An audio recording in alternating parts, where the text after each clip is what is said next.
Bueno, buenas tardes a todos.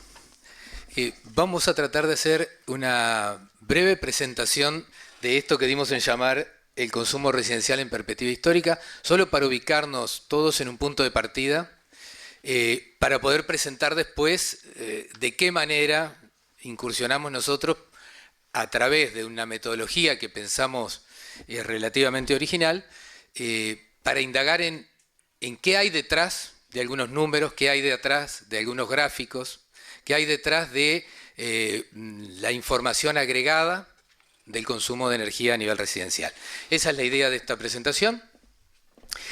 Esta es la fotografía del último balance energético nacional en cuanto a la participación del sector residencial en el total del consumo de energía del país. Estamos en torno al 20%. ¿Dónde estamos? Allí. Al 20%, y en la otra torta, en el otro gráfico de torta, tenemos cuáles son los energéticos que utilizan en general el sector residencial. Esto es Uruguay, esto es país, ya les avisaré cuando aterricemos hacia Montevideo. Y esto es parte de la deformación profesional que tiene uno, que ha incursionado en la historia económica, y era tratar de mostrarles en el largo plazo cuál ha sido el comportamiento del consumo residencial de energía en relación a los otros sectores socioeconómicos que se identifican en los balances energéticos. La línea verde, con algunos triangulitos allí, es lo que nos estaría mostrando el comportamiento del sector residencial en el total de energía consumida en el país. Es muy interesante ver cómo en la década del 50 y la década del 60 del siglo pasado, el consumo residencial energético por parte de los hogares se dispara. Se dispara de manera tan importante que pasa a ser el principal sector consumidor de energía en el país, superando al sector industrial, superando al sector transporte. Y considerando solo la energía consumida, diríamos, hacia adentro de las paredes del hogar, pues acá, por razones metodológicas, la técnica en que se registra la información, la movilidad privada de las personas, esto es, los combustibles que utilizan eventualmente para movilizarse, están registrados en el sector transporte. La cosa cambia hacia la década del 90, donde si bien hay un incremento muy importante del sector residencial, del consumo del sector residencial, el sector transporte pasa a constituirse en el principal sector consumidor de energía en el país. Y el otro evento importante que parece interesante analizar es lo que ocurre a partir de los primeros años del siglo XXI, más precisamente a partir de la instalación de la pastera en Río Negro, en Frei-Bentos, que hace que el sector industrial dé un salto muy importante y se convierta en el principal consumidor de energía del país. Entonces, en la actualidad, el sector residencial es el tercer sector socioeconómico en cuanto al consumo de energía total, de energía final en el país, por debajo del sector industrial y del sector transporte. La otra cosa que le queríamos mostrar es lo que ocurre con algunos de los energéticos utilizados por parte de los hogares. Un hecho estilizado interesante que debemos explicar, que estamos buscando explicaciones y algunas de ellas no las hemos dado, y tiene que ver quizá con precios, con tarifas. Ya me adelantó el profesor Altomonte algunos de los comentarios, pero somos conscientes de ello, hay mucho para explicar todavía, pero este hecho estilizado nos orienta a hacernos preguntas y a buscar respuestas. Y es lo que ocurre con la electricidad, la línea azul, y lo que ocurre con los derivados del petróleo dentro de los hogares en el largo plazo. Esto arranca en 1965. Y lo que vemos es una pérdida de participación de los combustibles derivados del petróleo para satisfacer necesidades energéticas de los hogares y un incremento permanente de la electricidad para ello. Particularmente interesa discutir lo ocurrido en los últimos años, donde después de la crisis del 2002, donde ambas series, como ven ustedes, sufren una caída, la electricidad logra recuperar la misma tasa de crecimiento anterior, prácticamente el 4% acumulativo anual, mientras que los combustibles se mantienen estables en cuanto a la cantidad consumida por los hogares. Este fenómeno de electrificación del consumo de los hogares merece ser explicado y genera desafíos para proveer a los hogares de ese fluido, pero además para poder discutir cómo generar y cómo utilizar la energía. Y ahora sí trataremos eso era país, trataremos de aterrizar a Montevideo. Para aterrizar a Montevideo, como les decía, la primera fotografía que tenemos en los balances energéticos nacionales de Interior y Montevideo es 2013. Y entonces allí tenemos cómo se conforma la torta del consumo de Montevideo y la del Interior, mostrando dos cuestiones fundamentales. Después podemos profundizar en esto, inclusive en el debate, que es qué energéticos usan en Montevideo y en el Interior. Y fundamentalmente la diferencia está en la importancia de la energía eléctrica en Montevideo comparado con el Interior y en la importancia de la leña en el Interior comparado con Montevideo. Estos son dos comportamientos bien distintos cuando uno mira dos territorios como pueden ser Montevideo y el Interior. Para el consumo de energía eléctrica tenemos la posibilidad de alguna información mayor. Y este gráfico era un poco para mostrarles el largo plazo, o el relativamente largo plazo, en el comportamiento del consumo de energía eléctrica residencial en Montevideo y en el Interior. La línea azul es Montevideo, la línea roja es consumo de energía eléctrica en el Interior. Vemos un comportamiento creciente en ambos territorios, pero con una pérdida de la participación de Montevideo en el total. Lo que querría decir que buena parte de la energía eléctrica pasó a consumirse mayoritariamente en el Interior comparado con Montevideo en este largo plazo que estamos analizando. Y que hacia 2013 podemos decir que solo el 42% de la energía eléctrica generada en el país se consume en Montevideo, y digo solo porque si nosotros miramos el comienzo de la serie, estábamos por encima del 70-80%. Es decir, ha habido, si se quiere, en términos de equidad territorial, un mayor crecimiento del consumo en el Interior, donde tenemos buena parte de la población del país. El último gráfico, con esta historia un poco más larga, refiere a comparar al consumo residencial de energía eléctrica en Montevideo con otros sectores que consumen también energía eléctrica en la capital.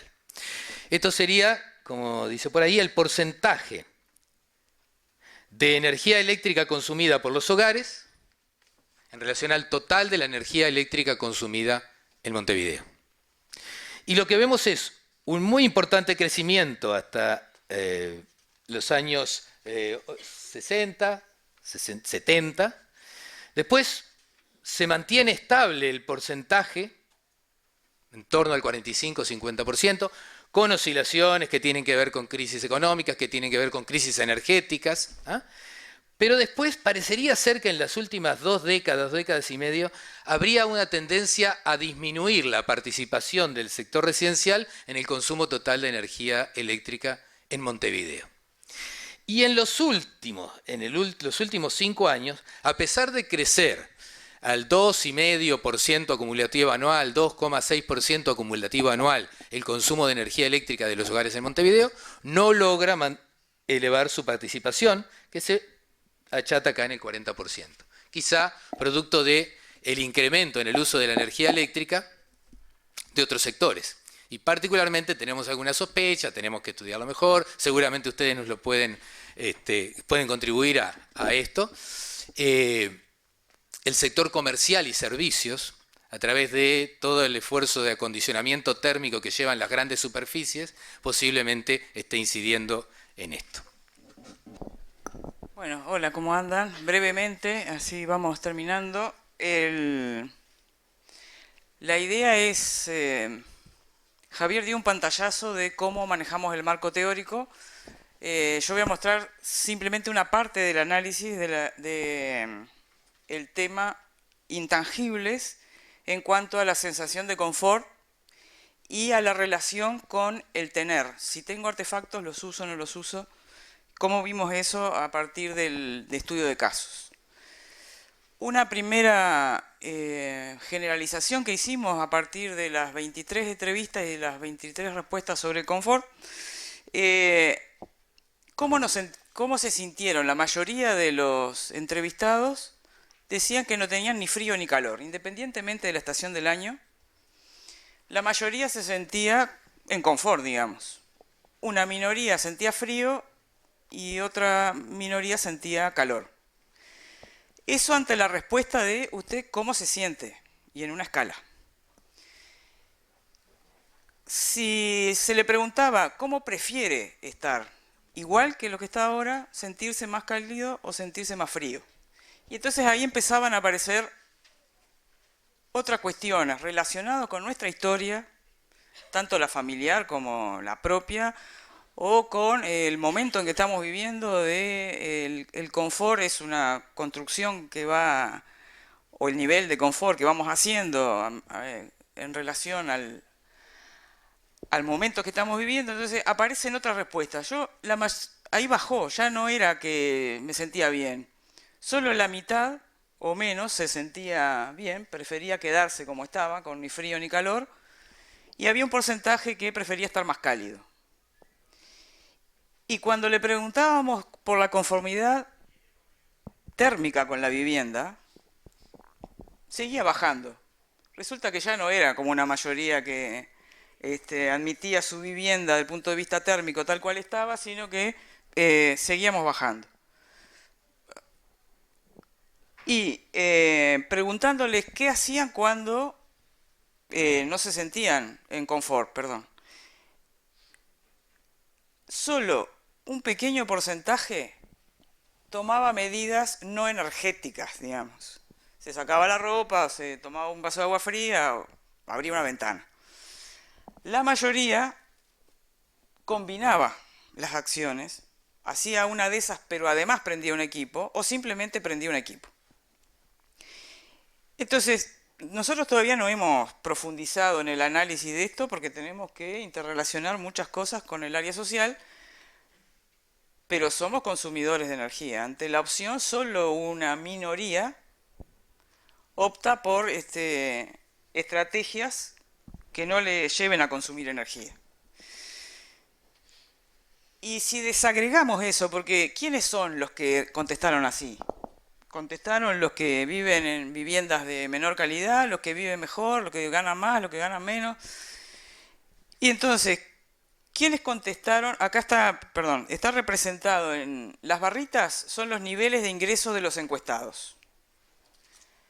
Niveles altos de ingreso, niveles bajos de ingreso por acá, o medios.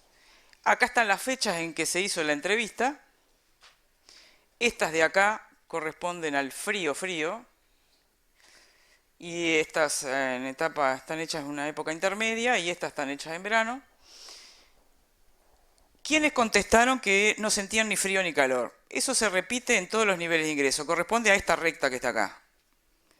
En los niveles más altos, ni frío ni calor, pero también en los niveles más bajos, podían llegar a contestar que no sentían ni frío ni calor. O sea que por ahí no tenemos una pista, no es dónde vivo ni cuánto gano. Si eso lo cruzamos con la situación en la que estaba en el momento, nosotros medimos, hicimos además de la encuesta, mediciones de temperatura de la vivienda. Cada una de esas encuestas, de esas entrevistas tiene atrás la medición de la temperatura en ese momento y la temperatura en el día afuera.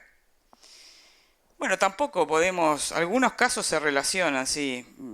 Había una señora que tenía mucho calor porque su casa tenía una temperatura de calefacción muy alta. Fue el único caso que tenía calefacción central y que estaba prendida además. Pero los demás, bueno, se pueden sentir bien, ni frío ni calor, a temperaturas distintas. O pueden sentir fresco y también estar a temperaturas interiores distintas. O sea, por ahí no viene la relación. Hay otra cantidad de factores que estarían explicando las preferencias o la sensación térmica o incluso las preferencias, porque cuando cruzamos esto con preferencias, ¿cómo prefiero estar? Estaban aquellos que habían dicho ni frío ni calor y preferían seguir así, pero había otros que no, que preferían estar más cálidos. No aparece ninguno que prefería estar más frío de lo que dijeron ni frío ni calor. La gente que sentía más frío prefería sentir más calor. Acá hay uno que estaba con ni frío ni calor que prefería sentirse más cálido. pero que eso también atraviesa todos los niveles y todas las condiciones de habitación. Esto es como para nosotros una muestra de por dónde que deberíamos buscar las respuestas por otros múltiples factores que hay que relacionar y que todavía estamos en esa discusión. Bueno, y la primera foto mostraba una cantidad de split, con esa idea de que el split estalló a partir de 4 o 5 años atrás, para acá. Bueno, ¿quiénes tenían split? Son los que están marcados con la S, que corresponden a los estratos más altos. Estas entrevistas que fueron hechas en verano, con temperaturas interiores mayores a 25 grados, ninguno tenía prendido el split. Nosotros encontramos solo una vivienda calefaccionada permanentemente. El resto de las viviendas, los propios entrevistados decían que la calefacción la usaban como a demanda, pero tampoco encontramos que tuvieran prendido el split en calefacción. Posiblemente por el horario en que le hicimos la entrevista. Llegamos nosotros en el mismo horario que ellos llegaban del trabajo. ¿Por qué no prendieron el split? No lo sé, porque no se le preguntó. Pero bueno, hay muchos posibles factores que están respondiendo a algo que se le llama splitización, pero que en realidad no es de uso permanente. O sea, es solo la vivienda la que está respondiendo a un aumento del consumo de energía eléctrica en el periodo de verano.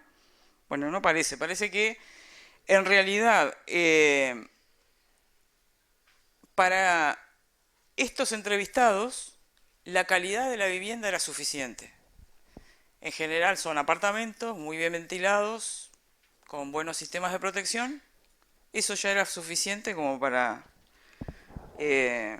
sentirse en conformidad con la situación y no usar el equipo eléctrico.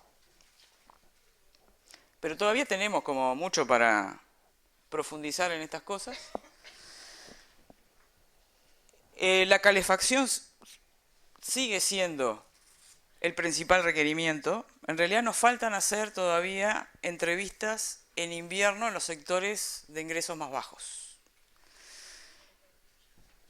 Pero igual, en el momento en que hacíamos la entrevista de verano, le hacíamos preguntas sobre el invierno. Y sí, hay un problema con la calefacción. O sea, hay muchas personas que están en su vivienda y la prenden la calefacción por una cuestión económica, cuando ya sienten mucho frío.